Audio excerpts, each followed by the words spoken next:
Italiano today. Arrivederci. You got potential. Potential, yeah. In potential in shitty accent. Let me know when we go live. Let's do it. It's 8:59 and I know I'm gonna die. What's that? Blondie song. We're very appreciative that some people actually watch this taping on YouTube Live. Some watch it as we're doing it, a small group, but then there's a couple hundred that watch it later at their convenience. I did watch later. There's an example right there. It's quite fun, actually. Yeah. I love the conversation. Oh. Wow, that's interesting. Yeah. We have fans we don't even know about. Well, it's just a reminder that we have to Behave. during. That's the part we have a during very the hard time breaks. with. See, we have a camera right here live for 2 straight hours and I keep forgetting about it. It's right in front of my face. Never remember it's here. Que sera, sera. Right? Whoa. When we need to have a music show. Yeah, we should bring him with the accordion. He has an accordion. He plays the accordion. A Si, special, oui. a special food and music show. Gigi l'amoroso. Great voice. You know what the Italians said? The French want a good meal, they go to Italy. Oh. You know, did I ever told you that story at Tom Rove? says save that for the radio. At Rovers, there was a Greek guy one day who said to me, "Oh, you know, we're the Greek. We invented cooking." And I said, "Yeah, thank God we were here to make it better." And you did. It was funny. Okay, you guys ready for this? Live audience, you know your job? Clap. And if I'm not funny, clap even louder. Because that's the job. Boy, this guy been 2 weeks a month in France. 2 Crazy. weeks. 4 4 weeks. weeks. By the way, I forgot already. That was a month ago. Time to go back. I'm ready to go to Morocco now. No.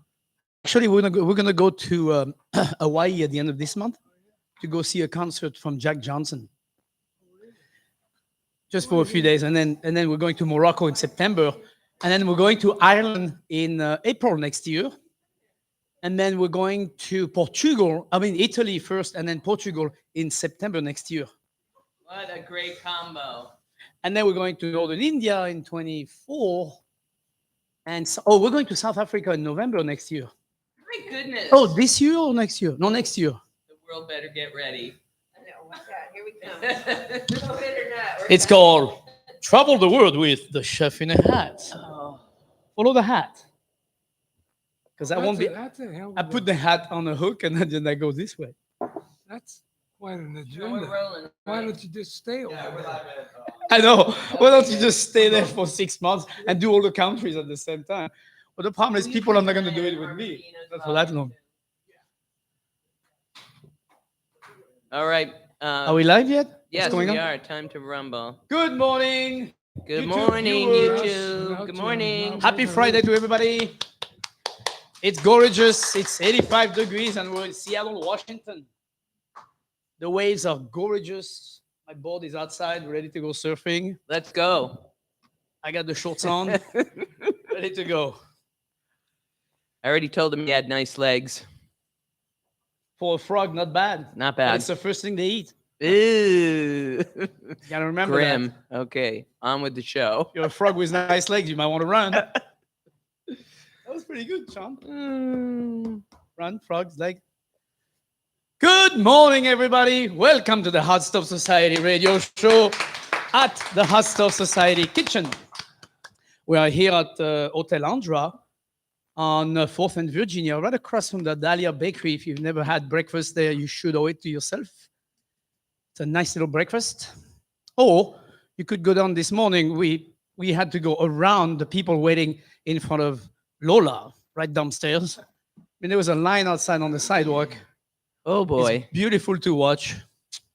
I think a restaurant with a line is Good a idea. testimony to I hope our what's egg going on cook inside. is feeling up to the challenge this morning. Yeah, this is Pamela Inkley, or director The egg of cook, show. yeah. And the other voice you hear today, I have a wonderful co-host, Mr. Armandino Batali. Ooh, Oui. Armandino, welcome to the show. Thank you. I can't It's an believe it. I honor. could not wish for a better co-host. Well, I'm not gonna say that in front of Tom because he's gonna go, "What do you mean?" But Tom is not here. He decided to go golfing in Scotland, and so he ditched us. So I found somebody else to replace you, Tom. He's a bit older, but he's very, very savvy, very and savvy. he's been around the world many times, just testing and cooking, and just like we all do, just like we love to do, Yeah, yeah. loving You know, life. Your legs is what bring me back. Well, as long as something does, that's all we care about. My legs. Damn. I'm not gonna say what I said. That was a good one. Off stage. My legs bring me back. Okay, that's good. We have a big show today, and what else could I say? We record this show on Friday morning at the lovely Hotel Andra, and really enjoy having a live audience. So you guys are a live audience? Show me you're a live audience. Yeah. All right. We have about 877 people in the room. Everybody's masked. No, I'm just kidding. And if you want to buy a ticket, you can go to the Hot Stove website. Join us for breakfast, lots of coffee. And you can also watch the taping on YouTube live, which is happening right now. You can watch it live or you can watch it semi-live later on YouTube. What else could I say? We have a big show. We have peak of the season time for cherries. We're very lucky to live in a cherry producing state. Every year it's a big, big fiesta to just see all those cherries coming around the corner and coming to the market. And It's a beautiful sight. oh, it's Happy. also a big sign of summer is finally here. So we're very excited about that. We have Hannah Johannes from Chicorina Pastries coming on board, and can't wait to hear a little story. We also have Terran Corker from Shark Garden coming on board again and talking to us about what's happening, not with the sharks, but with the garden.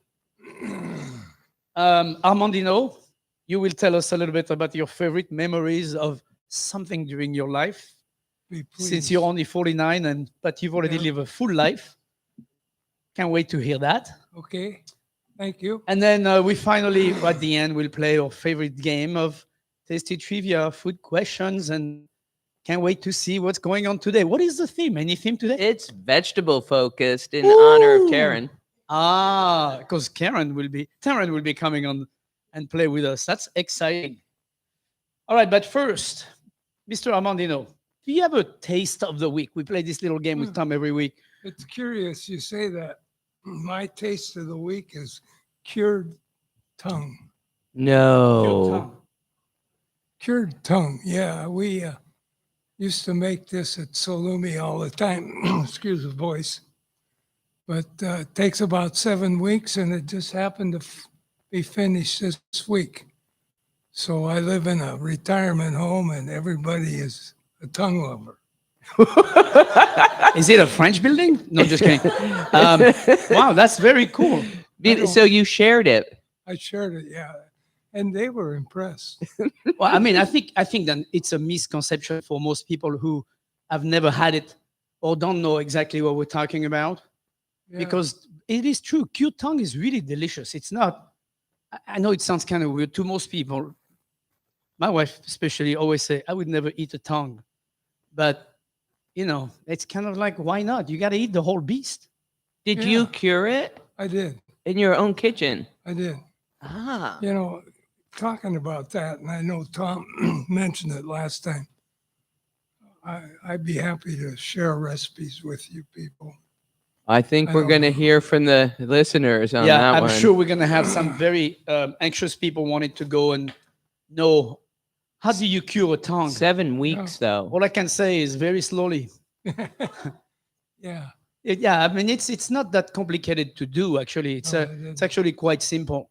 But you'll take the lead on that, and we'll see how many people want to know. And thank you for offering the recipe. That's very cool. Whatever. We'll talk a little bit more about that later, about how you make things like this at home safely, Yeah. because I think it's it's a thing that people are not necessarily aware is how do you cure and how do you make this kind of dishes at home. It can be done. Yeah, it can be done. Yeah. Yeah. My taste of the week is gonna be summer salad that I love. I've made it probably already like 6, 7 times maybe. It's watermelon base with watermelon onion. It's basically a Greek salad with watermelon and anise isop, which is a beautiful leaf that gives you kind of a cut between anise, tarragon, and fennel flavor added into it. So and for the dressing, I take the watermelon, I squeeze it, put a little Dijon mustard, harissa, and olive oil, and mix all those vegetables. So it's diced cucumber, feta cheese, black olive, onion, tomato, and watermelon. And it makes this fantastic summer salad. It's really delicious. It's a great thing to bring to a party because there's always more than you need. And it's also easy to just serve and to bring with you. It's ready. You just bring the bowl with you and, finish with the anise isop at the end. It's so delicious. It was harissa? Yeah, Oh, yeah. a little bit of harissa, in the mustard, harissa, watermelon juice, and olive oil. Makes a great dressing. And I make a lot of liquid dressing, so I macerate the whole thing together for a couple hours. Is harissa typically French? It's more Moroccan. Well, we'd like to think it is now, but this is what happens when you conquer country, and you bring the people back to your country, and you take over, and it becomes yours. I'm joking, obviously. No, I mean harissa is definitely part of North Africa. You make your own too? No, I've only made it once.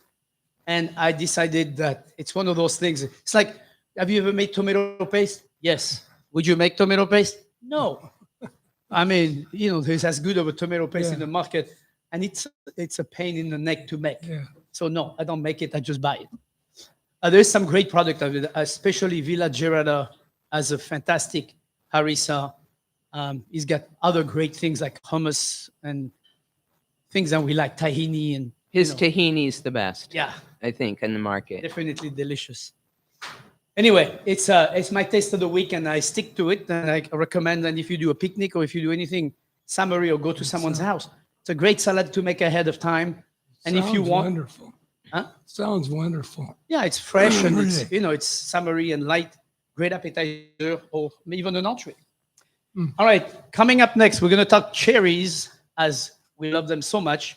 The only thing I don't like is to have to pit them, but we'll make that somebody else's job. All right, stay with us on Caro 97.3 FM. You're in the Hot Stove Society kitchen.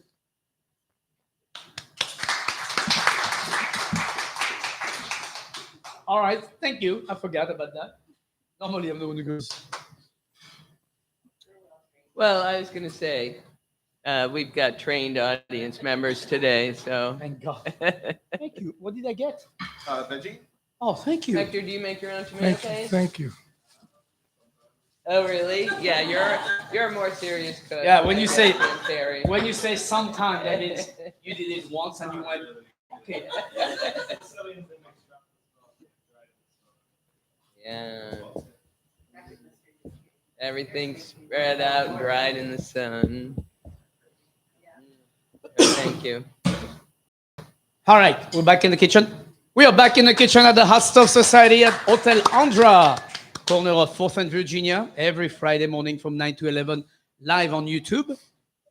Or you can podcast us. You can find us in many different places, but most importantly, start with tomdouglas.com and go to the site and click on the link to the YouTube channel. All right, Armandino. Yes. We're very famous. Washington State is famous for at least one or two things. One of them being cherries. This time of year we have, especially a year like this year, which is so weird because this year everything is so late Yeah, it that is. we have cherries at the same time as blueberries. And I mean, it's kind of strange this year. We have a little mix, more mix than we normally have. I know that my wife is a florist, Kathy is a florist, and she's stunned that we have peonies at the same time as dahlias, Oh, which is something that normally doesn't happen. really? Well, peonies normally come Peonies, first and then the yeah. dahlia come later, especially in Seattle. So everything is a little bit twisted, and we're 3-4 weeks behind schedule. But the cherries are hitting the market really strongly, and the two most famous, I guess, will be Bing and Rainier. Yeah. The dark and the light. Do you have a favorite dish to make Oh, cherries with? Oh, of course. Um, I'm amazed that the price has not dropped. Obviously, it's a shortage or late or something. Well, we had a very, very bad spring for Yeah. cherries. I don't know if you remember, but we had snow and frost in spring. Oh, And I remember Tom he was going to Prosser to his farm, yeah, see Jackie. And sure. he was saying, oh my God, we might not have any cherries this year. Well, one of my favorite recipes, family recipes, is cherries and grappa. Oh, yeah. Fresh cherries, and all you do is cut the stem down to about 1/4 inch so they don't soften. And then you make your own grappa, which is, I think, legal now. I do have a still in a small laboratory. I love when you start by saying, and you make your own grappa. Most people are going to buy grappa, okay, Armandino? They're not going to make it. If they do, they're probably going to blow their face up with the pressure cooker they tried to make it with. Did you say you have a small still? Yes. How do I get on the wait list for this retirement home? You get fresh tongue. There's a still on premises. Like, this is where I want we to won't be. give you the address of the retirement home. We don't want them to Anyway, get arrested. You take the cherry fresh, cut the stem down to short, just put it in grappa and sugar water. You cut the grappa from about 150 proof down to half, 75, seal them up and leave them for a couple months. They're absolutely incredible. Yeah. When I was a kid, my dad used to do that. He used to do that with chestnut, and he used to do when they were green chestnut, and do that as an aperitif. I never By thought- January, you'd have 6 months later, you'd have this wonderful aperitif. But bitter and everything. But he also used to do the grappa with the cherries. Yeah. Put the cherries in a big jar, put that in the cellar for like 3-4 months, and then you'd have dinner, and he'd go, "You guys want a little digestive?" And he'd bring those little glasses, like Yeah. cherry glasses, and put the grappa and the cherry in there.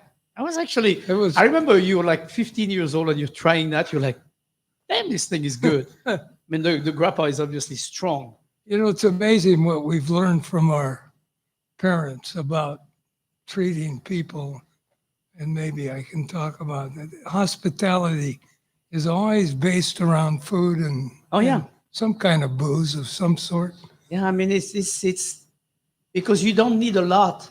And I mean, even in the poorest of house, I mean, my parents you'd come to my house close to dinner. They say, oh, just stay for dinner. Yeah, My mom would make a big omelet, or she would make a big pasta.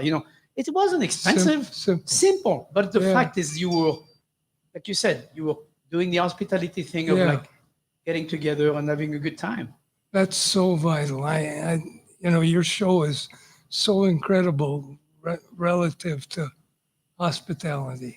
You two, you and Tom, have created that in this city.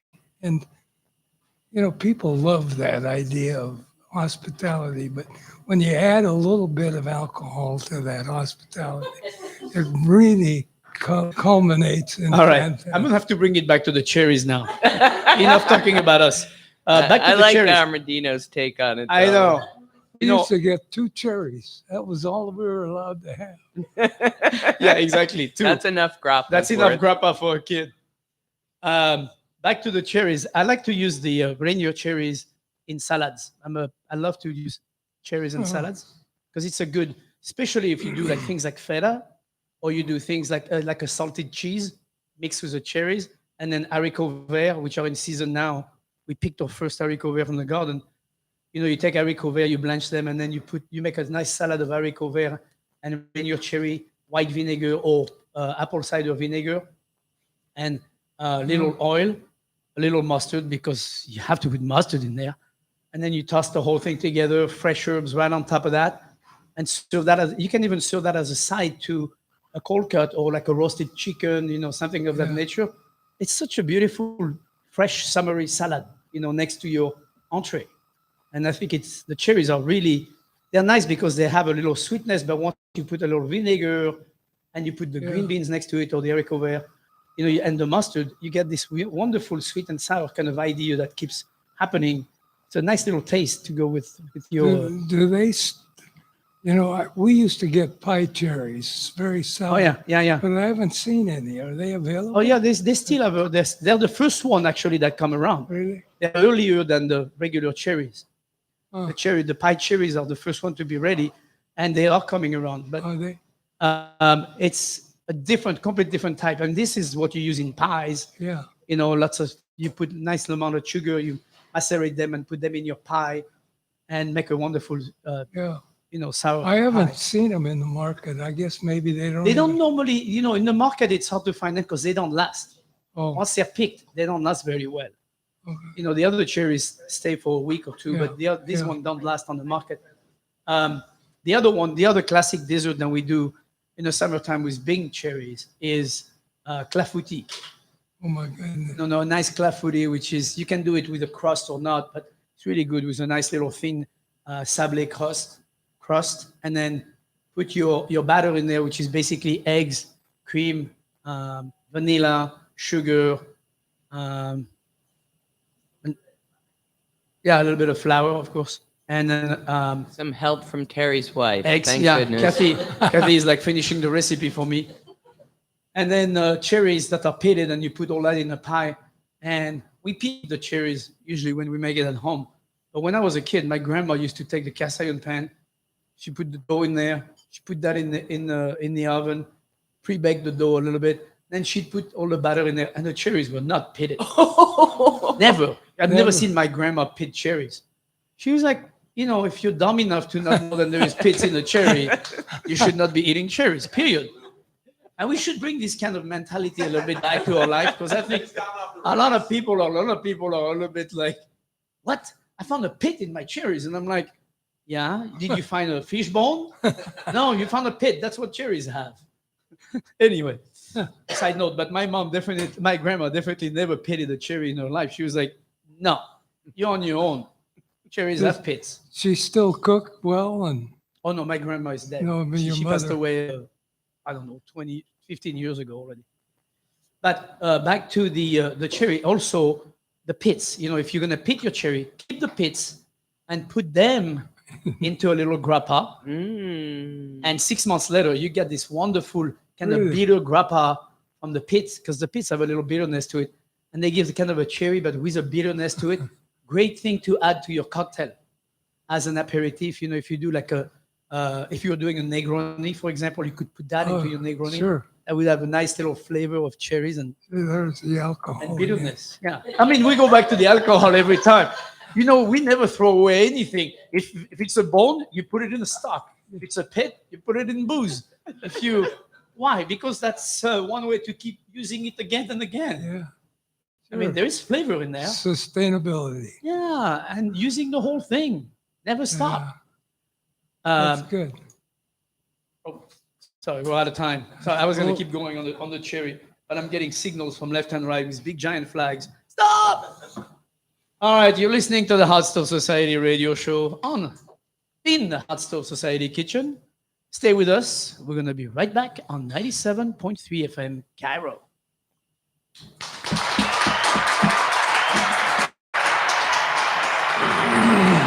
Nice. What was that? Oh, wow. Do you have anything like bigger, like kind of like Queen doing the festival in Wimbledon, We will rock you.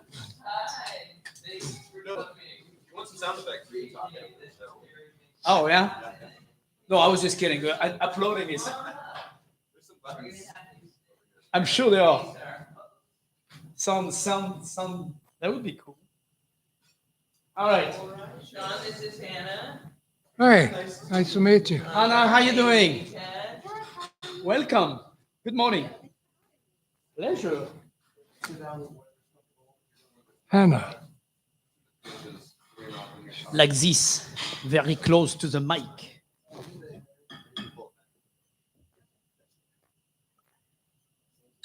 How are we doing so far? Everybody's fed? You guys eating your sandwich? Sandwiches. We're gonna start cooking for ourselves, Gary, for the rest of the summer after this week. Nice. So I'm gonna ask you to get here a couple minutes early and make us some omelets. Sure. Oh, what? Really? That's easy. Oh, no. I thought you were serious. I might want to help. I don't mind helping. The bakery's having a hard time in the morning, so getting the sandwiches throws off their rhythm from the people that are coming in. Oh, well, yeah, we should definitely help So on we're that gonna- case. We're gonna start If we meeting. got the muffins or just make muffins. Yeah. I guess you and I can fry an egg. Sean is an excellent cook. He's been with the company 15 years. 200 years. Like 7 or 8 that I was off. Hannah, what's You your took a last name? break. Yeah. Johannes. I can spell it for you. Yoha. Oh, actually, I have it somewhere else. Hang on 1 second. Yes. It's not Your Highness, is it? I wish. Your dad ever said that. Your Highness. In a running joke. Did you ever serve the clafouti in the restaurant? Oh, yeah. Did you? We used to make individual one in Oh. souffle. You know those little souffle. Oh, that would Yeah. be so We used pretty. to make individual clafouti Oh. and serve them in that, and then take them out of the mold and put a nice crème anglaise around it. Classic, It's classic. just nice. Something yummy. You make clafouti? You know what it is? Sorry? You know the French dish clafouti? It's like a flan slash with a shell Oh, I've seen that before. with cherries, green cherry season. Really? Peaches. Oh, you know? So, Oh. Yeah, it's very simple to make, but it's delicious. Actually, I think I may have tried it before. I was studying abroad in Nantes. In Nancy? Oh, cool. We're going to talk about that. Oh, Excellent. It was high school years ago. Nancy. Sean, how far are we? Can we go anytime? Yeah. Oh, I thought you were looking at. oh no, we're Just just the getting comments, people are going crazy about the tongue and the clafouti, so we have some follow-up Oh, to that- do. That's a hell of a mixture. Here we go. All right. Is it on YouTube or is it on? Yeah. Yeah, Okay. so messages coming out on YouTube. They want, All right, YouTubers, we'll get you the recipe for the clafouti and for the tongue. Armandino, Sure. we're famous. Look at that. Yeah, infamous. 1 minute. Infamous, yeah. But I didn't want to go that route, but you're right, probably. All right, we are back in the kitchen at the Seattle Kitchen Show. What am I saying, Seattle? Sorry, Sean, I'm going to have to do that again. It's not the Seattle Kitchen Show. None of you realize this. It's an old title. I don't know how that came back on. Okay, welcome back to the Hot Stuff Society radio show in the Hot Stuff Society kitchen. My name is Thierry Roturo, the chef in a hat. My wonderful co-host for 22 years, Mr. Tom Douglas, is not here. He's actually in Scotland, golfing his way through the landscape of this gorgeous country. I hope. Probably killing cows because he can't shoot. No, I'm just kidding. He's a much better golfer than I am. My co-host today is Armandino Batali. Armandino, welcome to the show as well. It's nice to be here. Always nice to have you here. Yep, your smile is creative. Oh, I like that. And First it was my leg, now it's my smile. Whoa, we're on a date. This is working. We have a wonderful guest coming up. Hannah Johansson. Did I say that correctly? Johannes. Johannes. Close I'm enough. sorry. Johannes. Sorry. I'm glad you said the name correctly. Welcome to the show. Thanks for having me. Oh, great pleasure. So you have this wonderful little shop on Union Street. No, yeah, on Union, just before 23rd, east of 23rd, in the CD district. And I discovered that place, I think, I don't know how long ago, maybe 3-4 months ago. Chicorina, how do you say it? Chicorina? You got it, yeah. Shakarina. Chicorina Pastries. Wonderful little spot and in the house. It's beautiful. You go up those stairs, you open the door, and you're in a little hall, and you have a window, and then you place your order of the pastries you're making there all day, every day. It's so quaint. Love the idea. I just think it's very cool the way you're working this. So do tell us a little bit about your background first, and then how did you came to Chicorino? Absolutely. So it's a pretty long story, honestly. But Well, we about only have yeah, 2 I'll keep hours. it short. Kidding. But 2 years ago, in 2019, I found the Pastry Project, which you might be familiar with. So they help people that can't afford to go to pastry school get experience and be able to enter the industry with the experience that they need. So I was taking some time off from university at the time, and I found this program. And my entire life, I've had a big passion for baking, but nothing I ever really explored as a career. And I definitely didn't have any professional experience. So I just figured I would give it a shot. And I told them that it's kind of in this place in my life where I had no idea what I wanted to do, but I love to bake. So this was something I wanted to figure out if I wanted to do it for the rest of my life as a career, or at least just get those professional skills. Right. So I did the program and I absolutely loved it. And from then I knew that it was a career I wanted to get into. And I knew that one day I wanted to start my own pastry shop. You already knew that. From that program, yeah, I did not think it was going to be anytime soon. I mean, I was just entering the industry, but a lot of things lined up really well. And I was really passionate about getting into the community and sharing my baked goods. So I just worked really hard, and the community was so supportive. And I was able to start my shop last year. Did you ever start making pastries at the market first? No. I didn't. So I graduated from the Pastry Project right as the pandemic was starting. So that was really hard because one of the things Is the I love Pastry most. Project here in Seattle? They're based in Oh. Pioneer Square. Really? It's a Thank really you. great program. I was part of their first cohort. And I think now they're actually taking applications for their next cohort. And they've been like training students ever since I graduated. It's been awesome. So then the pandemic started, and then what happened? I still wanted to share my pastries somehow. One of my favorite things about baking is being able to share them with people and, bring that joy to others. So I started an Instagram page and was just practicing my baking at home and was posting there. And that got some traction, and people started asking for some of the things I was baking. So I figured that could be my start to one day opening my own shop. And then So I was working at a local bakery, and I was like, just going around trying different places, and I wasn't super satisfied about the kind of sustainability I was seeing in some of these bakeries and the types of ingredients and quality I was seeing. So I really wanted to start my own space where I could really put sustainability at the forefront, as well as making sure that I was sourcing ingredients as locally as possible. So that's what gave me the idea to start an all organic bakery that's also zero waste. right. So how did you come around finding the space? Number one, and the founding and all the. I mean, there's a big difference between baking cakes and getting a business. Yeah, absolutely. There's a little bit of a step here to go through. So how did you get through that?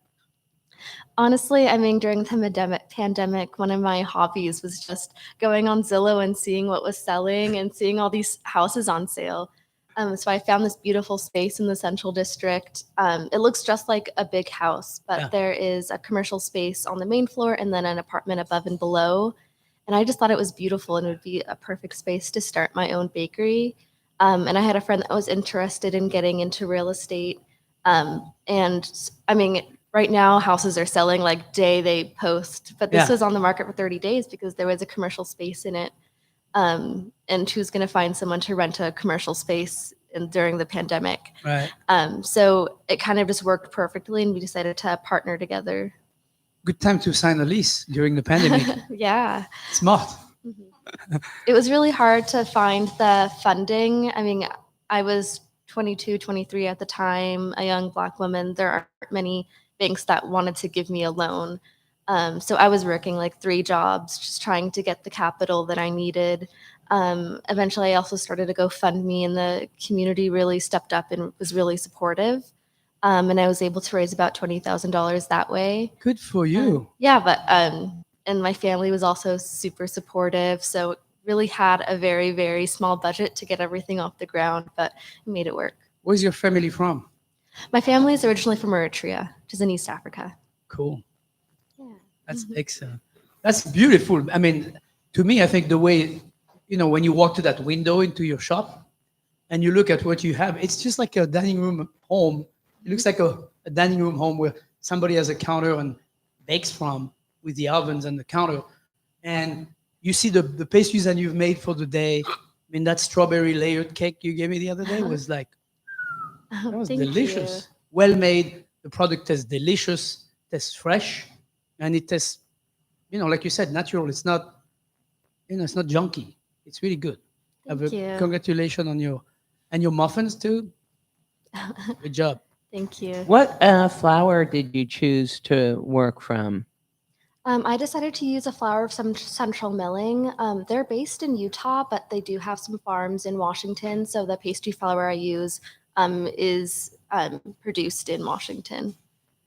And I is really like using it. it available to consumers or only wholesale to bakers? It's available to consumers as Oh, well. so You can get them in our smaller listeners bags. could find it. Yeah, absolutely. You can go to their website and you can order everything there. They have What's the some name wonderful again? flours. Central Milling. Central Milling. And they have organic and non-organic options as well. So sourcing organic must put a price premium on your ingredients. Absolutely. Everything is a lot more expensive when you go organic.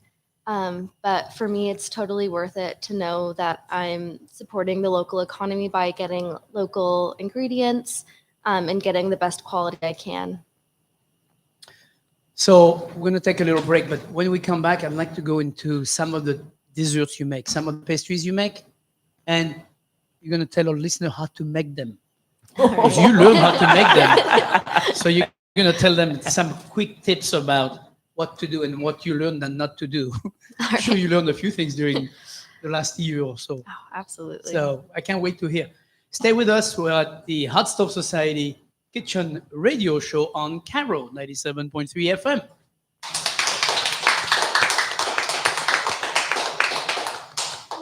That picture of the white cake on your website is so beautiful. Thank you. So you love decorating too. Yeah, absolutely. It's been fun. I mean, it's something I'm just learning as I'm going. Yeah. Do you use fresh flour, edible flour? Flowers? Flowers. Oh, flowers. Yeah, we do sometimes. Yeah. Oh, good. It's definitely one of my favorites. What time do you go to work? We open at 11:30. We used to open earlier, but I was like, it's not for me. Burning out. So Hold on, it hold on. We're ranges. gonna come back and talk about all this. All right. We are back in the kitchen at the Hot Stove Society Radio Show. Here at the Hotel Andra on the second floor, right above Lola. If you're trying to get breakfast right now, you're going to have to wait a little bit because I saw that big line outside. Congratulations to all of them. Our guest is Hannah. She has a pastry shop called Shikorina Pastries in the city on Union, almost 23rd. Actually, a point of reference would be to say, I'm a half a block away from Communion Restaurant.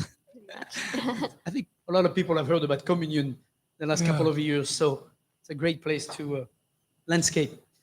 So we were talking about how you get to open your own pastry shop, baking your own goods, and now we're going to talk about what you actually make. What are the desserts you make, and give maybe some tips about what to do and what not to do when you do those.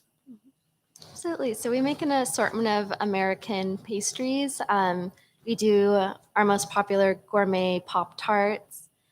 We do custom cakes, muffins, an assortment of cookies, cheesecakes. And really, it's mostly just based on like my whims and like what kind of pastries I want to eat. And that's kind of how I choose to put on my menu. That's the smile and the beauty about owning your own place. You can go with the whim of the day. Today you feel like cherries, you do cherries. You don't have some already pre-made status on that, so that's good. Is the gourmet Pop-Tart cherry right now, or what flavor is it? We have a caramel apple and a strawberry. Nice. Very nice. Caramel apple because it's very popular, probably. Absolutely, yes. So your layered cake. Beautiful layered cake, strawberry. What kind of cake is it? Oh, that vanilla cake is it's a brown butter vanilla cake.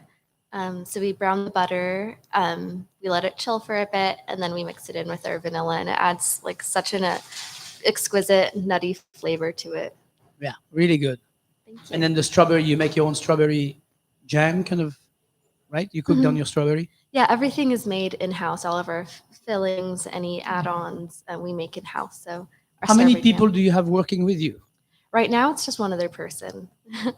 And So- what time do you start in the morning? I usually start around 7, 8 a.m., and then we open at 11:30. And you're there until what time? Pretty late. Probably till 10:30 at night. Ooh. Just whenever I get things done. What time do you sometimes close earlier. the shop? We close at 7. So 11 to 7? Yeah, 11:30 to 7. Cool. The muffins. Is there a special trick to your muffin? Because they're really delicious. Thank you. I've definitely been experimenting with them for a while. I started making them with butter, but I actually switched to oil right before you tried them, and I found that gave them like a really nice fluffy texture. It's funny how butter sometimes doesn't work, isn't it? Yeah, I mean, I love butter. I've Who put butter doesn't? in basically everything, so definitely surprised me. That's interesting too. Yeah, that's very cool. The muffin, the cake, and cookies. Your cookies are delicious as well. Thank you. Nice texture, soft, good flavor. It was a macadamia nut that I had, or no, not a nut. The garam masala oatmeal Oh, yeah. light chocolate. Garam masala. That sounds like a stunning combination. Yeah, that was really delicious. Thank you. Tell us about how you make that. So when we're making cookies, we always want to use the creaming method and start with all room temperature ingredients. So when you're making cookies, I always highly recommend using room temperature butter and eggs. And we'll take our butter and our sugar and whip it for a really long time to make sure that it's all really fluffy. And then when we add the eggs, make sure it's all mixed in very homogeneous before we add any of the flour. And then when you're adding the flour, make sure not to mix it too much. Otherwise, you'll develop too much of the gluten in the flour. Right. And that all really helps to make sure that you end up with a really nice soft cookie. And any molasses or anything like that in there? And just some really dark brown sugar. Yeah, because it's probably what helps it, keeping it soft like that. It's beautiful texture. Thank You haven't you. had those cookies, you should definitely buy a little dozen over there. It's actually, if you buy a dozen, you're gonna clean up the store. So don't only buy 3. Very cool. So what is the worst nightmare that has happened in the since you've opened your store? Oh, you had to go there. I had to go there gosh. because I mean, people need to know. Yeah. It's How- not always success. It's hard. There are failures. Yeah, I mean, doing custom cakes, it's such an honor to be part of people's special moments. We do a lot of weddings, birthday cakes, baby showers, things like that. And it's always been my biggest fear to like mess up someone's cake or forget a cake, especially like when I'm running things by myself. It can be really difficult. So recently I did mess up a cake and it was the wrong flavor. That was kind of a disaster because it was for like a really like important birthday, but they Did were they really still like it? understanding. Oh yeah, they were. I mean, they thought it was delicious, but I mean, I was still horrified to like. It's such a big deal, Birthdays and course. these big events are special to people, and like we take that really seriously. Oh, yeah. So People luckily come they and were see very you for that understanding. special event, so Mhm. they're counting on you to come through. Yeah, but luckily they still liked the cake. So what was the flavor that got changed? They wanted a brown butter vanilla, and we had done the spiced carrot. So it was definitely like a huge different cake. That is definitely a difference. Big, yeah. But actually, I think I've had that carrot cake the first time I went to see you, and I think it was really, really good for a carrot cake. And I'm not a carrot cake fan, but I thought that was really good. Thank you. Yeah, honestly, like when I first started the bakery, I was like, I'm never going to make carrot cake. I hate carrot cake. Yeah, I'm kind But of the everyone same kept way. I'm asking like for it. not a big lover of carrot cake, but Yeah, but I worked really hard on it, and I was able to finally make a carrot cake that I really enjoyed, and it's been really popular. You know, with, So if I order the chocolate cake, you're going to give me a carrot cake. Is that how it works? Surprise you. What would you recommend for anybody to go there and try for the first time they're going to come to your shop? I Because now you're going to highly- have millions of people showing up at your door. I hope so. I highly recommend our chocolate chunk cookies. They're really delicious. We use a mix of 2 different dark chocolates from Theo's, which is also local, and it's topped with some sea salt, and it's just exquisite.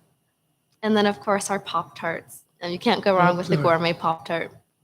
Gourmet Pop-Tarts. I love the name of those two things together, gourmet and Pop-Tart. Does Chicorina have a special meaning to you? The name? It does. In my family's native language, Tigrinya, it means sweetness or sweetheart. It's like a term of endearment. And if you shorten it to Shakor, it means sugar. So it kind of felt fitting for a bakery and kind of like that sweetness I like to bring into people's lives. Her name is Hannah. She will bake your cookies. What is the address? 2418 East Union Street, 2418. right in the heart of the Central District. Beautiful. You know, A great with- neighborhood. Go Yeah. visit It's wonderful. Hannah. Please. Absolutely, please. Thank you. Parking is a little bit tricky, but you park on the street. I park on the street illegally twice so far, so I've been successful at not getting a ticket. I've been getting no people get away tickets, so with that's good. But both times I park illegally because You know, with your smile and enthusiasm, you're nothing but a success. Oh, thank you so Beautiful. much. It's such a Beautiful. pleasure, honestly, to own my own bakery. So I love it. Congratulations. Stunning. Thank you. Thanks for having me. Yeah. yeah, great pleasure and all the best of success. Thank you. All right, coming up in the second hour, stay with us. We have Terran Corker from the Shock Garden coming up, and we're going to be talking to her about what's growing up in the garden. And Armandino is going to talk about some of his favorite memories of food, wine, and just big laughs when we come back. Stay with us on Cairo 97.3 FM. Yay. That was a great interview. First hour. I know. That was a Love great, it. great interview. That's one of the best. Sweet. She's good. Yeah. Yeah, Sweet like a pastries. you're good at that. Natural. Simple. Natural. Had a little experience.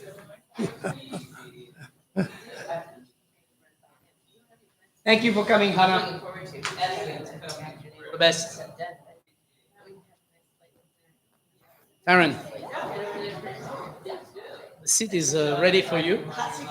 You can stand up or be in the seat if you want, whichever you want, but most importantly, be as close as possible to the mic so we can hear you.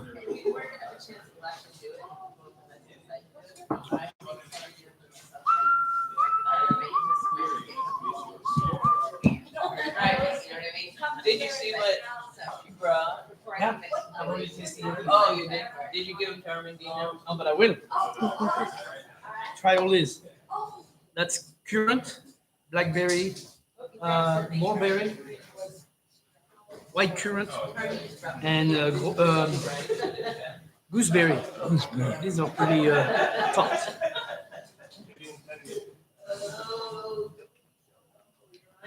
Yeah, gooseberry.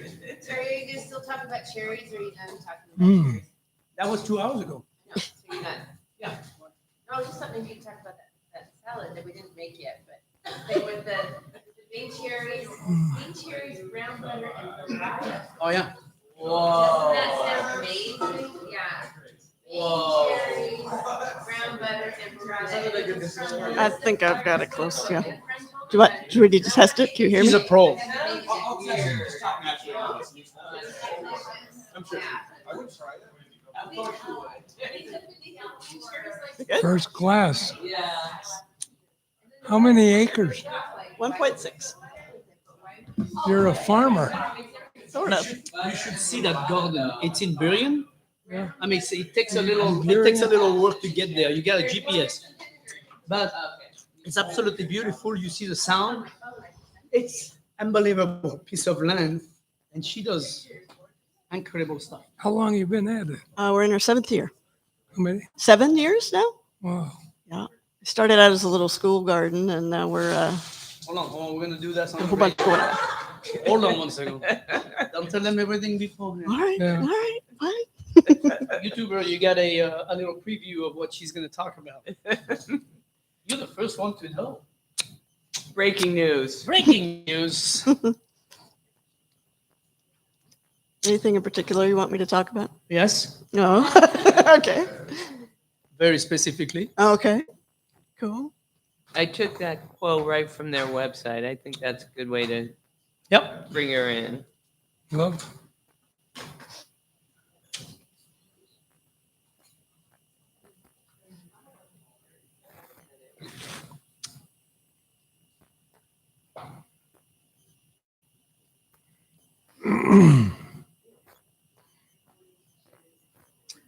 You know, I was amazed. You go ahead. No, go ahead. I was amazed up in Linden where they picked blackberries by a machine. It's weird, right? It's picked by a machine. It's just not right. No, it's a. I don't know how now. They can pick mulberries with a machine. They just shake the tree and they all Yeah. fall off. Yeah, But black caneberries, I don't understand how it works. well, It's magic. they were picking blueberries. Blueberries, I can That see. makes sense. Maybe. Blackberries, they had a cushion somehow. I don't I know. guess. I feel like they would get squished. Yeah, That's I mean, any kind of raspberry or blackberry, too soft, pick with a machine would have to be a very Yeah. soft machine. like an egg picker. Pick an egg. That's interesting. It must be magical. There's a lot of good product out there that we don't know about, which allow them to do what we call monoculture. Yeah, I just watched a video about these guys harvesting mulberry trees, and they put a big tarp down around the bottom of the tree, Uh-huh. and then shake the tree, and all the berries would fall Yeah. on the tarp, Yeah. and they just pile them up. It's pretty That's the cool. way we used to do when I was a kid. That's the way we used to do teal.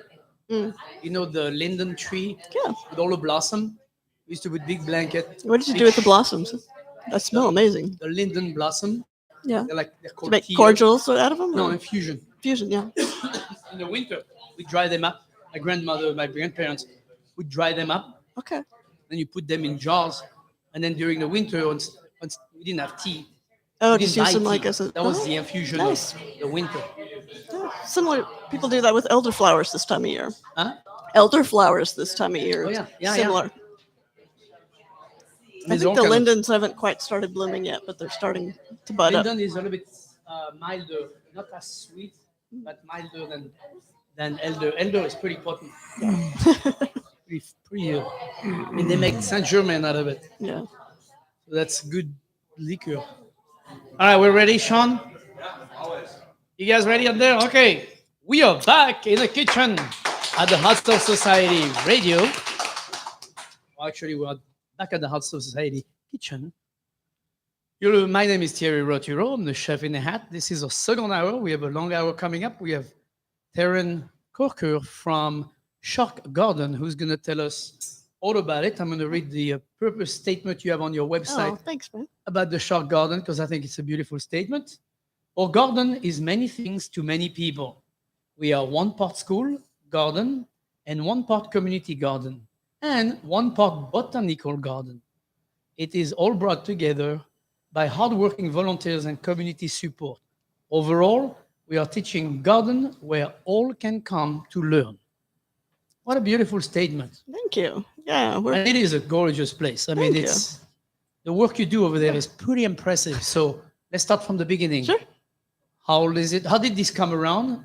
How old is it? yeah, we Just to started. give our listener a little review of that. Yeah, we started in 2015 as a little school garden. We're located at New Start High School in Burien, Washington. It's a magnet school for at-risk youth in the Highline School District. So they just had us empty playing field that wasn't, old baseball diamond area that wasn't being used for anything. And we started a little summer program there with the King County Court System originally. Help paid the kids to work in the garden, start building out the beds, and they get credit towards graduation then while they're working in the garden.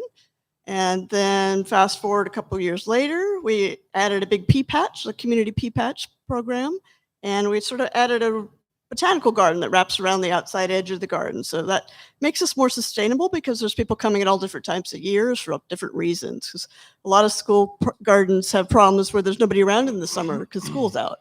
And that's when the main growing season is, of course. So Right. we just said, well, maybe do something different there. So we added the pea patch program. We've got 75 low-cost pea patch rental plots where people could come and grow. We have a lot of immigrant families in there, all different types of people. It's about 80% people of color, families from our community. And so it's really interesting to walk through there and see all the different cultural crops they're growing from around the world. And we've got about 7 languages spoken out there. And the kids we work with, too, are about 85% kids of color. Facing all kinds of challenges. So we're providing them a healthy place to learn about food and learn about science.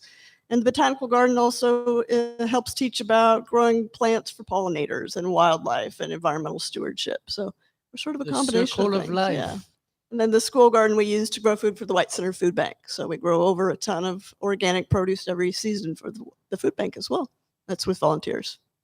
Isn't that fascinating to hear how many different things you can actually do out of one garden? I mean, it's what is it? What's the size of it? It's about 1.6 acres. It's an I old mean, playing field, basically, a baseball diamond, yeah. So it's not a giant piece of land.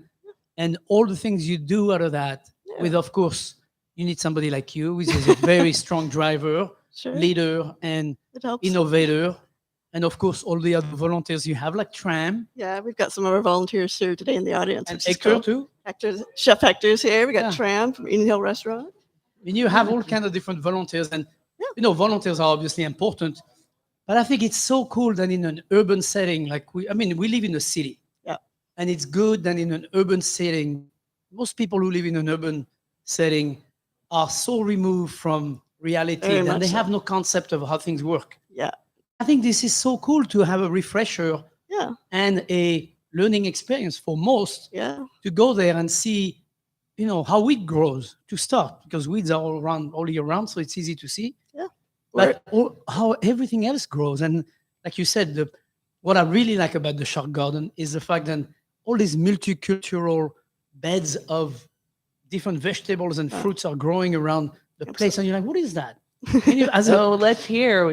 Tell us what Yeah. some of the crops are. Well, we in work those. every spring with the White Center Food Bank to sort of discuss with them what cultures are coming to needing their Yes. services, and we grow some of those cultural crops that aren't available necessarily from the bulk food that the food banks get. So we're growing things like bitter melons. We grew burdock root last year, some unusual Asian vegetables. We grow a fair number of like tomatillos and chilies for the Latino families. We sort of, try different crops each year too, so people can learn how to grow them. And we like do, those beans we just got, yeah, Tram brought that. we did taste tests every week with the volunteers who are helping us out, so that people, learn how to use these ingredients. We have lots of chefs actually volunteer with us because they want to get to know the ingredients that we're working with and see where they come from, and trace that whole journey from the ground, to the plate.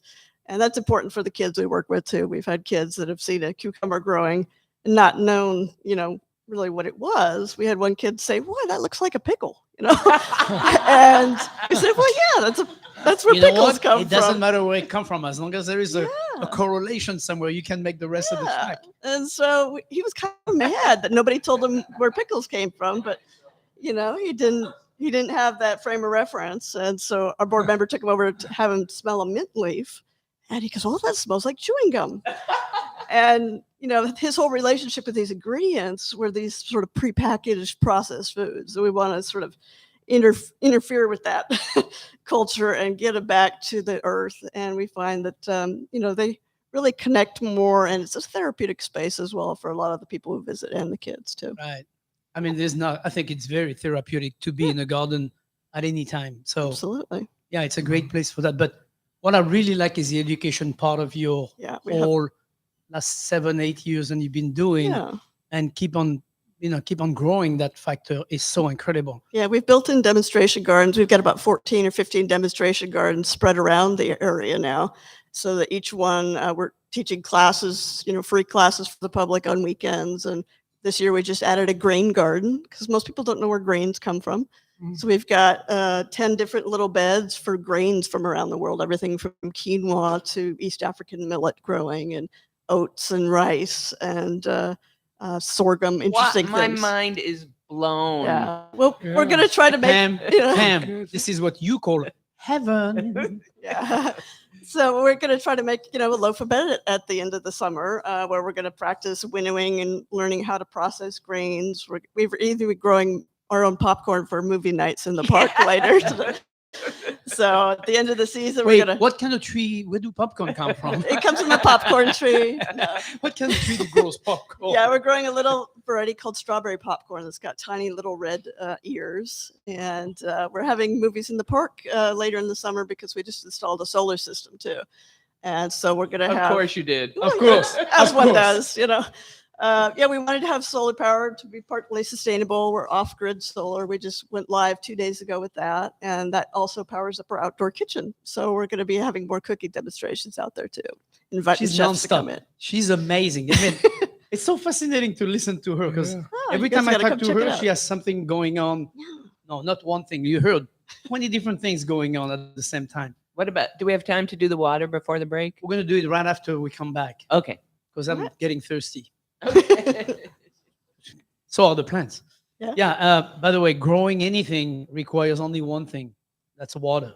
Yeah.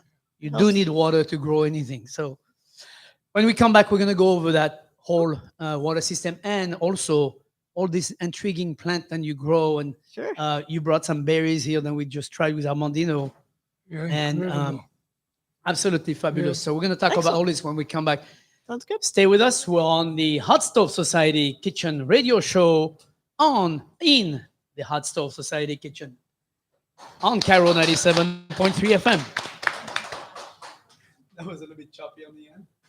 That was good. What do you think of genetic mud seeds? We try to avoid them. We mostly use the heirloom varieties, Where do you get your cultural seeds? varieties. We get our seeds from all over the world, actually. I'm getting seeds. We actually got seeds from a little farmer in Ukraine right before the war Wow. broke out, things like Wow. that. Hunt them down. We can talk about that. When the tape rolls, we can ask all those questions. I'll let you ask a question or two. Go ahead. Yeah. That would be a good place to start with. Yeah. Ask the same question again, Armandino. All right, we are back at the Hot Stove Society Kitchen. You're listening to the Hot Stove Society radio show on Caro 97.3 FM. I'm Thierry Roturo, the chef in the hat. My co-host is Armandino Batali today. Tom Douglas is out of town, out of the country, and Armandino decided to replace him. Good for you. Thank you for having me. My great pleasure.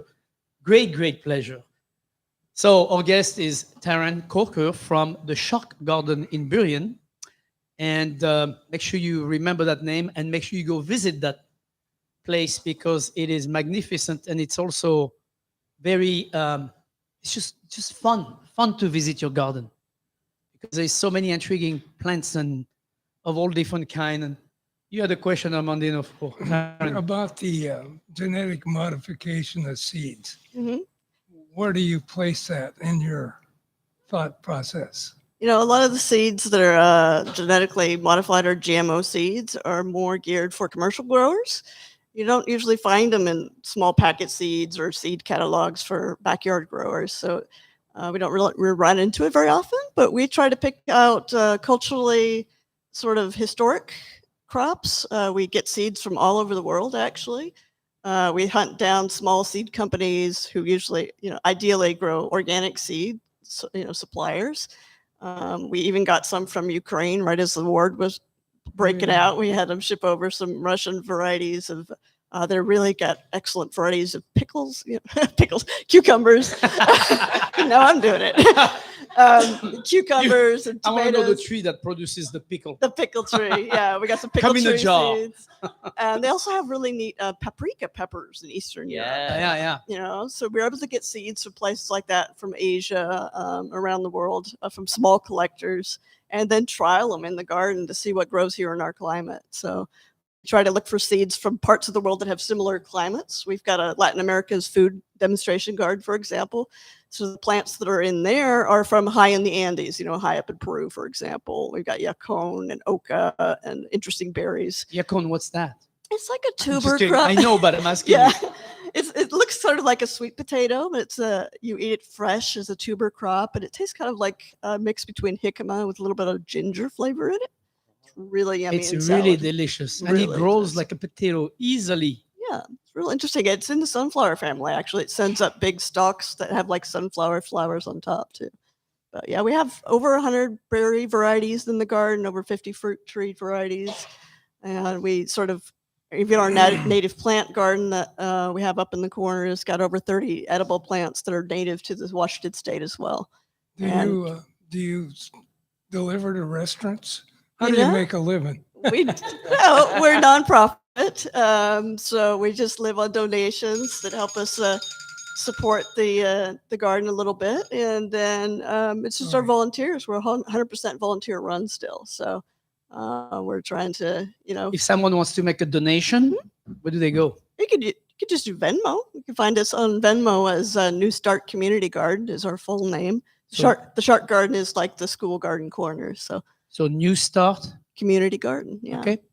that's easy to find us there. There's always somebody who's willing to help. Sure, that'd be awesome. Yeah. So Yeah, right now we're looking for funding for next year. We're going to be putting in a container patio garden demonstration.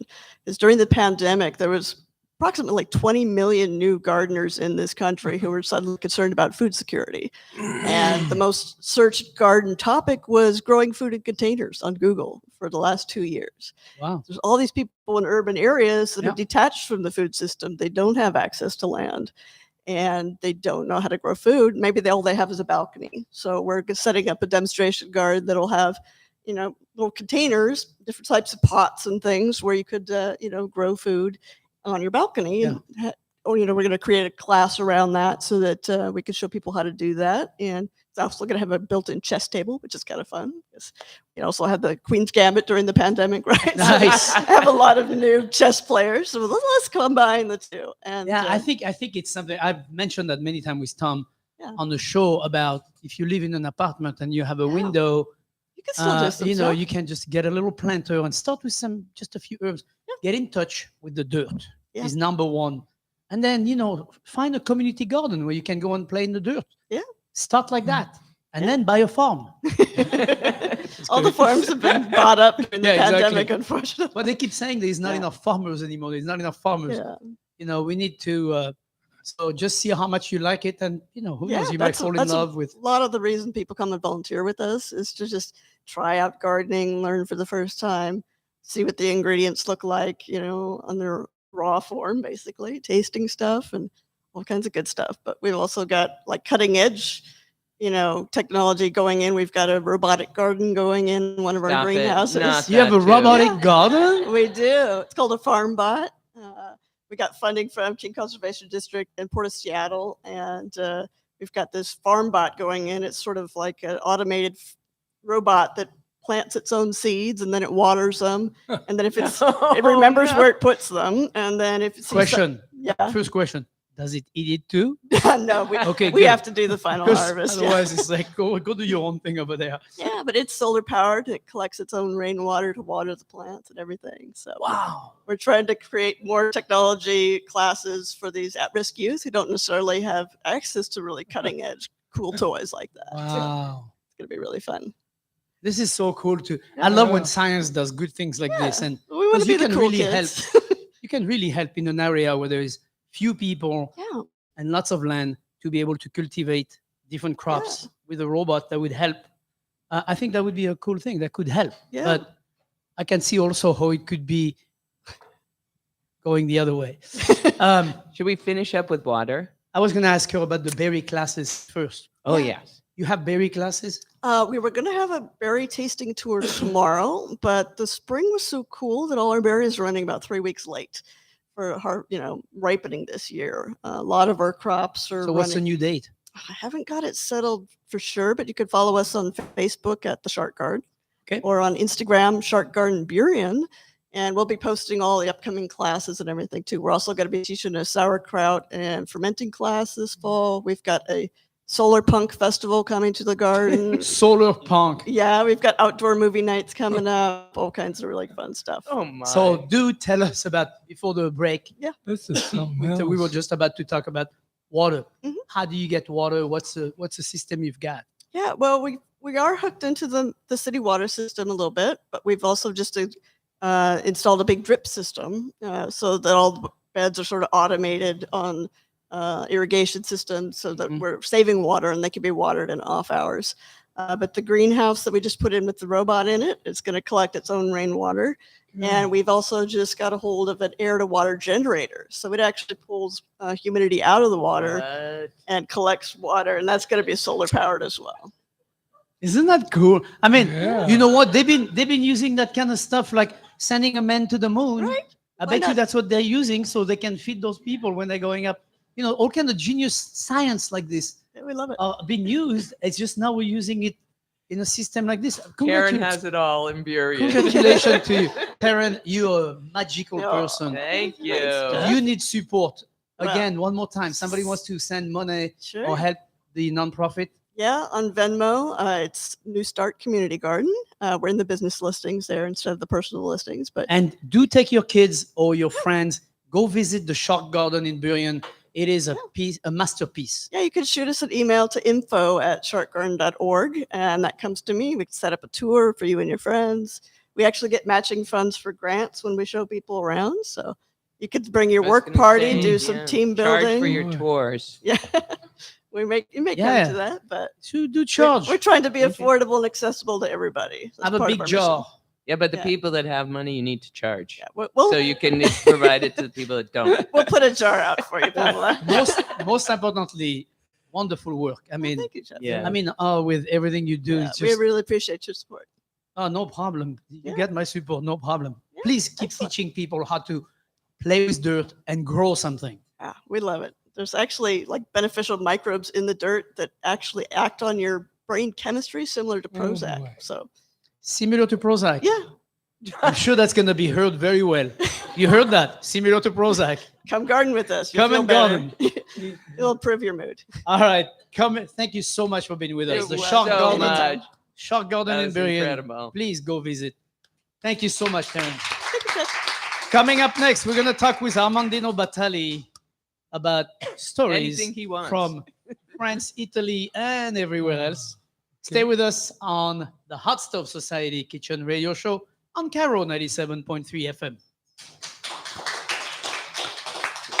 Oh, that's a hell of a story. Isn't that crazy? Oh, yeah. I mean, fascinating. So exciting. Wow. Thanks.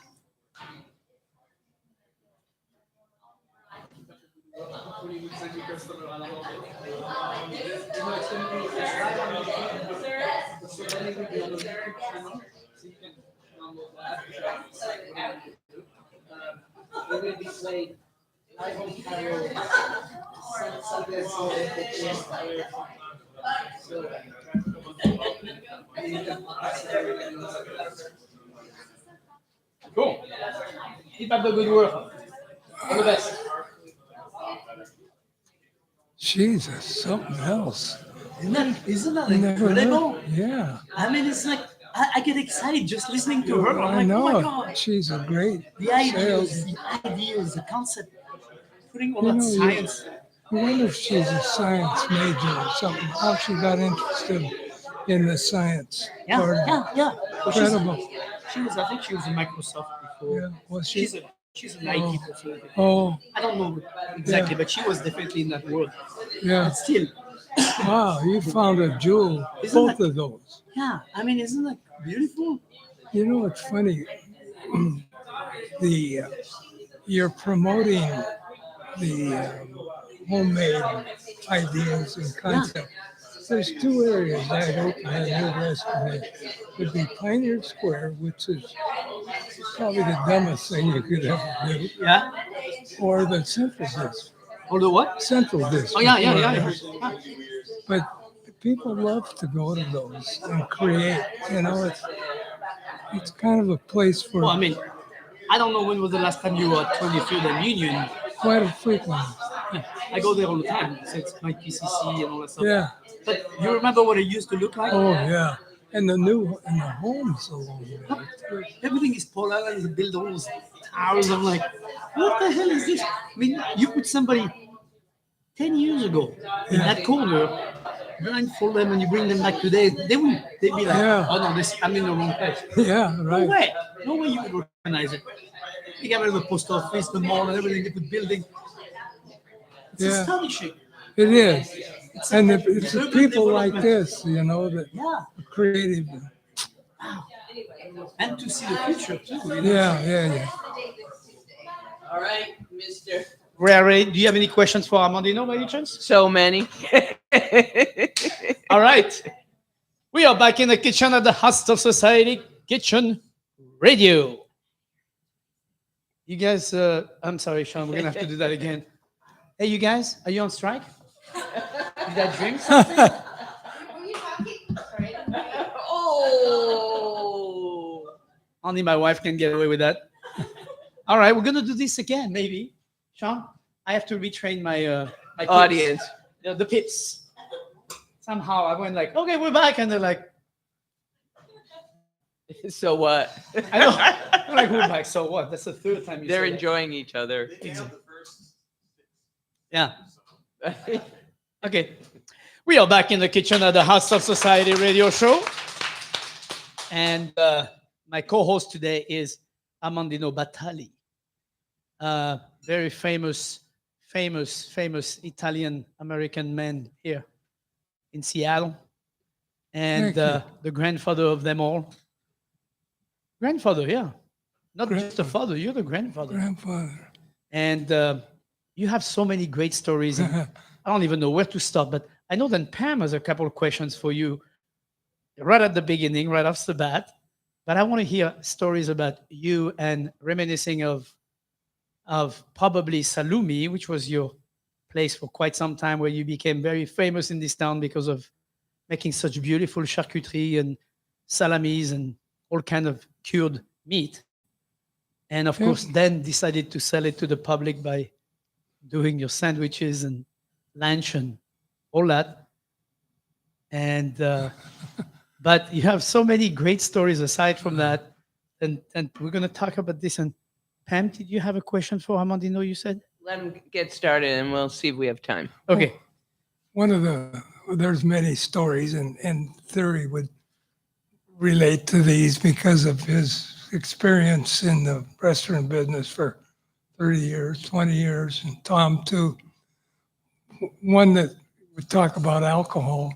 We used to have a private dinner every Saturday night for 12. And we were booked for a year, and, you know, it was a crazy evening. But one night we had 6 physicians from one of the local hospitals and their wives. And halfway through the dinner, we'd teach them how to make gnocchi or pinchy or something, so they learned something and drank a lot. And halfway through the dinner, we'd have them go for a little walk just to make sure their appetite continued and a little alcohol wore off. And we had an accordion player that good friend of mine, and he would play the accordion and go around the street with them. Anyway, here's Oh, these. so you actually went outside the restaurant? Oh yeah, we Took went. a walk? Oh yeah, took a walk around. And you remember where Riservati, which was a wine place down the basement, crazy place. We'd stop there for a glass of wine and then come back up. Anyway, we get back to the restaurant and we're missing one couple. And they happened to be, well, this is part of the joke, was a urologist. So that left a lot of room for characterization. We finally had the cops go find them. They were 2 blocks on the wrong side of the street, and they'd had a little bit too much to drink. Wow. It You was had a the good cops look story. for them? Yeah, we called the cops. We couldn't find them. It was 10 o'clock at night, you know. Yeah. It's not Pioneer this- Square. Pioneer Square, yeah. You wanted to find him. It's not common to lose 2 guests in the middle of a meal. That has never happened in my life story of restaurant business. There's another one was one of our most famous restaurateurs he'd come in with 12 people and he always paid cash. So we'd have 10 or 12 courses, and they happened to drink, I think, 21.5 bottles of wine. Ooh. I mean, it was serious. We almost had to cut him off. We did. Anyway, he goes to pay the bill, and he rolls out this rolls of dollars and pays it. Healthy tip and everything. But when he left, I was cleaning up, or we were cleaning up, and here's 6 $100 bills on the floor. Wow. When he That's worth cleaning the floor. So I knew what had happened. So I called him the next noon. I said, "You missing anything?" "Oh, no." He says, "Everything was wonderful." I never told him until he came in again. And I gave him his $600. Oh, that's very nice. Yeah. Of course you did. Yeah. The guy. But he wasn't missing it. No, he wasn't. Ah. Well, the wine, it just, Yeah, the wine. The wine is always famous for that. yeah. Well, Anyway. that's what I wanted to ask because I'm an Italian wine lover, and I'm wondering what your favorites are and what your go-to. Oh. Well, I like the, there's a wine available right now. I'm probably the bigger salesman right here at Costco. And it's $4.99 for a Pinot Grigio from Italy. Wow. Did you It's say in- $4.99? $4.99. Wow. It's incredible. They Wow. probably And I sell trust it- your palate, absolutely. Yeah, made in Italy, everything. My favorite wines are Montepulciano and Very friendly. I guess most of them. Yeah. Dolcetto. I like is it. a nice one. Montepulciano and all of the above. Mario owned a wine or had grapevines in Montepulciano for years with Joe. And they had some incredibly off-the-cuff wines. Uh-huh. Were good. Yeah, I must say that often when I go to a restaurant and they have mostly Italian wine, Montepulciano is the first Yeah. place I look at. I know a lot of people look Piedmont and they look at Yeah, big Tuscan but I'm the same way. I'm a Montepulciano guy. good. I like no, I'll remember. I like it because to me it feels like a food wine. Yeah, A lot of It those certainly is. Tuscan are so big, and I'm like, often I feel like it's a lot. But Montepulciano are very friendly. They're very. If you're having a nice homemade pasta, fresh homemade pasta Yeah. with tomato and maybe some ground beef, that's such a beautiful marriage. Yeah. It's and Amarone, is pretty strong. It's okay, but I don't know if I answered that. You answered it. There's so beautifully. many So- good. do you have a favorite area in Italy to go to? Oh, I love Tuscany. My dad was born in Lucca. Uh-huh. There's not a bad area in Italy. So I say the same thing about France. I'm like, well, maybe the north, Yeah, like Lille, maybe. But other than that, there's no bad. It's true. Yeah, I mean, the food is distinct in most areas. Like Umbria is the meat curing facility. Bologna is probably the best food restaurant in Italy. Restaurants, I think. wow. There's my friend the butcher in Uh-huh. Tuscany. Every area has something. Sicily is becoming very, very popular. Right. And anchovies and pasta and that kind of recipes. They really use the land and the water Right. really well. Well, that's what you have to do when you're a small island. Yeah, And It's it's true. not that big. It's like you have to survive out of what's It's around true. you. You don't have much of a choice in that matter. Plus, it's very arid of a terrain, so yeah. can't grow much stuff. It's not like you have that leisure growing Yeah. pastures and all that stuff. It's too dry. Couple stories. We had an office in Italy under me, and any newcomer that would come to Europe to work we'd always send them to Naples Boy. for their first entry into Europe. Most of them came from Burien or Tacoma, or So anyway, there's a couple stories. One rode a motorcycle or a bike, electric bike to work, and the company that we dealt with was 6-7 miles out of Naples. Anyway, for the first day, he had bought a $10 Rolex at the A $10 Rolex. $10 That's a real Rolex for sure. at the port, and you can buy Omegas and anything for 10. They're hot deals. Anyway, he's driving down the waterfront drive in his motorbike. Some guy comes and steals his watch right off his hand. And boy, he was ready to go back to Tacoma. I tell you. He was scared to death. I mean, And then- we're laughing. It's not funny when it happens. Yeah. You've got to test their metal though to see if they're ready for the job. So that was when you were still at Boeing. Yeah. Okay. Another one was guy was driving between Naples and Rome on the freeway, following one of these car trucks with 4 or 5 cars on it. He was about a half a mile behind it. One of the cars came loose. Oh my God. My And he nightmare. just missed it. Nobody got hurt. But that's another fear, trepidation. Yeah. Hey, sometimes you follow those trucks and you're like, hopefully nothing's gonna happen. Yeah. Yeah, no, they are a crazy story. So, food memory by any chance from down there? Yeah. Lots of food memories. Naples? You said Naples? Well, Naples, the pizza, of course. But Yeah. Sorrento, all along that Amalfi Coast, seafood was so good. Yeah. Incredible. And it's so beautiful out there. yeah. Pictures. And then you go up north to Maggiore and Como. It's a whole different lifestyle. Right. In fact, when we put work into southern Italy as a result of a plane sale, they wanted more labor in southern Italy. So Italians started building up. They had factories in Milan or Torino.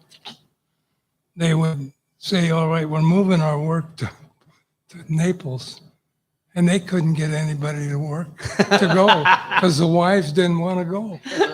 They had to train new people from the Right. south. Right. Very loyal. Yeah, very regional. It's like Yeah. that's a micro region, basically. And it's very, Everyone's a interesting. prime minister. right. That's the Italian for you. And the bills are big. Yeah. That's one thing I love about the money. The bigger the bill, the bigger the amount, the bigger the bill. Oh, Can't get wrong. Can't go $2, wrong with that. Yeah. Like, All right.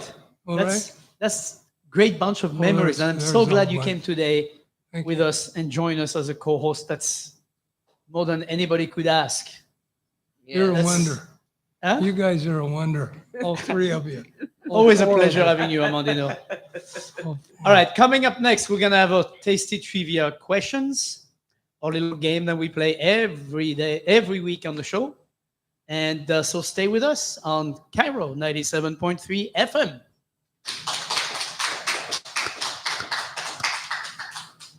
I was already gone. I was like, in Italy. Yes. You gonna squeeze that in somehow? Sicily. I I know, would. I would do more than just Sicily. I would do Sicily and. Oh yeah, yeah. La la la la la la la la la la la la la la la la. That's a good one. You know where you are when you hear that song. When I'm on it, you're on. Terry, are you going to invite Like a bee. Terran up to be your fierce Yes. competitor? Terran, please step up to the mic. And you're not allowed to kick your butt. Armandino, how much do you know about plant next to this lady? Nothing. I like basil. I'll go easy on you. Oh, very nice, Terran. Thank you very much. He's already playing the Be cool. Gonna get inside your head before we start. Yeah, exactly. It's like before the penalty shootout, the goal. Like, ooh, help, flush. And Armandino, did he warn you about the trivia that you are the third competitor? No. Do you want to be? It's all vegetable questions today. Yeah, you can kill them. And do I have to know how to cook them, or do I just have to Put know them about with the a beef vegetables? tongue. What order are you going to go in today, chef? I will start, then Terran, and then And Armandino. finish with Armandino. Yeah. All right. Mm. You're listening to the Hot Stove Society show on Cairo 97.3 FM. We are back in the Hot Stove Society kitchen, and we're going to play our little game that we do every week. Tom Douglas is not with us today. He's in Ireland, not Ireland, Scotland. Close enough. Playing golf. Good for him. Instead, we have Armandino Batali here co-hosting with me. Thank you for coming over. Armandino, appreciate that very much. You. And our guest, who's going to probably kick our butt, Armandino, is Terran Corker from the Shock Garden.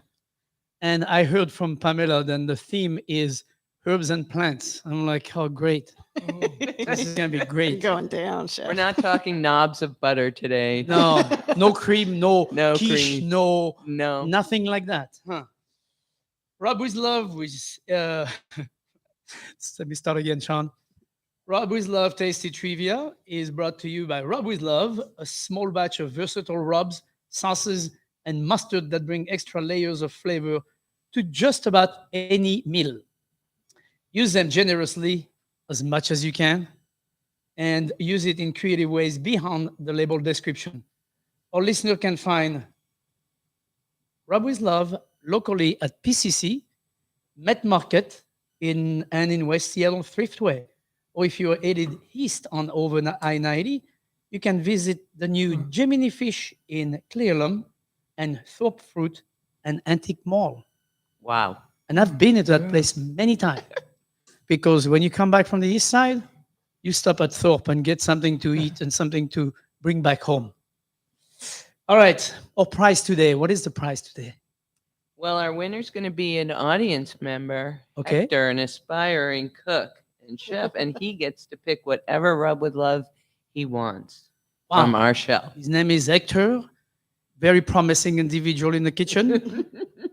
And He's going to go home with some spice rubs today. right now he's a dummy chef. He's almost a chef. Yeah, he does He's a great. dummy Way. chef. He does half. beautiful work, chef. I've seen He does pictures. beautiful work. Yeah. And he works and he goes a volunteer at Shock Garden. That's right. What an individual. Beautiful young man. All right. Pam, you want to tell us how that works? Yes, my three contestants today, Terran, Terry, and Armandino, are each going to get 5 questions, and someone's going to get the most right. And Yep. then there'll be a loser. There will be a loser. The big L on the forehead. All right, I'm going to start. Show All them right. how it's done. I'm going easy on you today, multiple choice. Oh, I like multiple choice.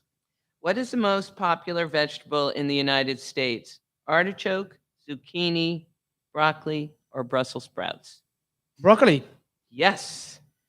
What was the artichoke? There is no way artichoke. I could be the most know. famous. you save the easy ones for him. I'm giving him the easy ones. Yeah, I yeah. want him to win today. You get the hard one, Armandino. Yeah. You get more experience. Yeah, right. you're I gonna mean- get the hard ones. The U.S. city of Chicago takes its name from the Native American word Chicaquah, another name for which vegetable? Squash. Wrong. Okay. Your choices were what? That Wild was garlic, Chicago. I was like, okay, squash. kale, carrot, or eggplant. And the answer Wait, I'm was sorry. What are the 3 options? wild garlic, kale, carrot, eggplant. Really? I'm gonna go with the wild. What was the first one? Wild garlic, you wild are garlic, yeah. correct. The second time around, we'll give it to you. Chicaquash. That was a good name. Kimchi is a Korean dish typically made with which fermented vegetable? Napa, cabbage. Yes. Doing great. Which of these vegetables was the first to be grown in space? Radish, potato, or peas? radish, potatoes, or peas. I'm gonna go from watching the movie, The Martian, or whatever that movie was. He was growing potatoes. You're I'm gonna correct. go with potatoes. Really? It was potatoes. Yeah. Wow. Potatoes are pretty easy, aren't they, You have Terran? to have dirt, though. I thought the dirt would be too heavy to take to To space. space. What about Because you the can grow dirt? peas, aquaponically without dirt. Yeah, you can do peas with no dirt, but Yeah. potatoes not so much. Cool. And your final one, which is the national vegetable of the United States? Do you want multiple choice or Yes, absolutely. Kale, pumpkin, chili, or artichoke? I like the artichoke. It's back. Well, we don't have the artichokes. That's good. Did you say chili? I did. Interesting. I'm gonna go with. So you said chili, artichoke, and Kale and pumpkin. pumpkin. You're right. I think that is 5 for 5 Five for today. five. You're getting the hard ones. All right. She should. How about you? How many robots does it take to cultivate an acre of land? I bet you she would know the answer too. I'm like, no way. What is the name, Terran? What is the name of the vegetable that is also a beautiful flower? The artichoke keeps coming back to home. I know. Yeah. What is that? Do you know how many there are? There are plenty of those. I know. I think you could give any answer know? and be You correct. don't have any like Broccoli, choices? it could be broccoli. It's.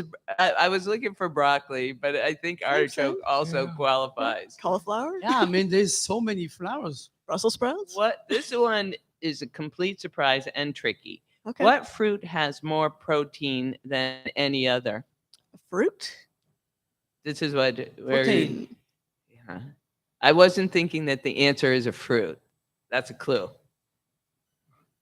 Yeah. And sometimes we use it to make a very tasty dip. Guacamole. Oh, It's avocado. Avocado has the Yeah. protein. Yeah. beautiful. She knew. She knew. Spices like allspice, black pepper, paprika, and vanilla are derived from what form of the plant? Seeds. Berries. Yeah. And Yes. seeds And inside the seeds. berries. Seeds and berries. the Like seeds of vanilla's the like an berries. orchid bean, right? And you scrape the Yes. pulp around from inside that bean. Are we giving it to her? Oh, yeah. Oh yeah. Oh yeah. I would Number have not think- been able to elaborate like that on it. I could go into more detail. I know we could get a botany lesson. What country has the highest annual per capita consumption of cabbage? Cabbage. Oh, The German make sauerkraut. Oh, hungry. The Asian make kimchi. there's a lot of cabbage in Russia too. Oh, there is cabbage. Yeah. Go this with your is- instinct. I'm thinking maybe something Baltic or Russia maybe. Russia is correct. Oh, Yes. Bravo. And which of the following statements about carrots is not true? They help you see in the dark. They originated in the United States, and they are made up of 96% water. That's. Hmm. I love the help you see in the dark. That's a contaminated carrot right there. I don't feel like they have that much water. They don't. No, 96% is That's cucumber awful. That's like style. a grape, right? Cucumber. None of the above. Oh wow! None of those are were right, true Terran. about Yeah. carrots. 5 out of 5. We have 2 5s. Armandino, you're up Armandino. next. You need a tiebreaker. All right, Armandino. Which multiple choice? Which of these botanical fruits is legally a vegetable in the United States? Eggplant, green bean, tomato, or okra? Tomato. Yes. Where did Swiss chard originate? Spain, Switzerland, Ethiopia, or Norway? Oh, hell's bell. Swiss chard. How about Switzerland? Yeah. Spain. Oh, I should know that. why did they say Swiss? Yeah. I knew that. What do you call it? Swiss chard. Swiss. I don't know why. I didn't go that deep in the research, but I will. I'm glad you because did. I'm dying to know. Which of the following statements applies to the Jerusalem artichoke? It's not an artichoke, it's a sunflower. It is indigenous to North America and has no connection to Jerusalem. It is used to make brandy. Which of these apply? Number one. More than that. It's native to the Americas, and it's also, what, a sunflower family? Yeah. Talk about that. Sunflower, yeah. Not All said. of the above. Oh, all of Oh, that. All of the above. Oh, you can make brandy with it too? Oh, yeah. What else? Really? Well, Armandino could. Yeah, you can make brandy out of just about anything. We'll set the still right here. This is a weird one. What vegetables make up the Scottish dish neeps and tatties, typically served alongside haggis? Is it turnips and potatoes, carrots and leek, broccoli and potatoes, or cabbage and parsnips? I think it's the first one. You are correct. Turnips and potatoes. Good. According to popular legend, which vegetable is thought to repel vampires? Onions, cabbage, garlic, or eggplant? Oh, and garlic. Of Yeah, course it cool. is. Yes. Those are good. You did 4 out of great, Armandino. 5. 4 out of I, 5. I lose. Well, we need one loser. It's okay. It's not really lose. You just didn't win. Swiss chard. I know you're going to be researching that when you get home. Swiss Well, how the child from hell- Spain. I'm like, Yeah. What? what is there a town in Spain called Swiss? No, That's All too right. weird. Oh, Wrap it up, host. Sorry, I forgot I had a job to do. I'm like, yeah, what's up? All right, Sean, sorry, you're gonna have to cut that little space here. If you want to be part of the show, you can join the community on YouTube Live at Tom Douglas and Company, or come and be part of our live audience. Come on, live audience. We do have a live audience. And you're listening to the Hot Stove Society show on Cairo 97.3 FM. This show is produced by Pamela Inkley. Pamela, thank you so much for a great show today. Sean McFadden. Sean, thank you so much for beautiful work. Sean Dottore, well, you're not here, but thank you anyway, because you always make us look good. And Tom Douglas, who's not here, but hope you're having a great time in beautiful Scotland. This show is, I already said that. Also, remember, if you miss any episode of our Hot Stuff Society radio show on Cairo 97.3 FM, you can listen via podcast. Just subscribe with your favorite app. Thank you for listening and have a fabulous weekend. Thank you. thank you. All right, please be quiet just for 1 second or two. Sean, ready? Hi, I'm Thierry Roturo, the chef in a hat. This afternoon on the Hot Stove Society radio show, we talk with Armandino Batali, his love of food. Terran Corker from New Start Community Garden and the Shark Garden, and Anna Johannes of Chicorina Pastries in the city. It's a wrap. Go down. Thank you.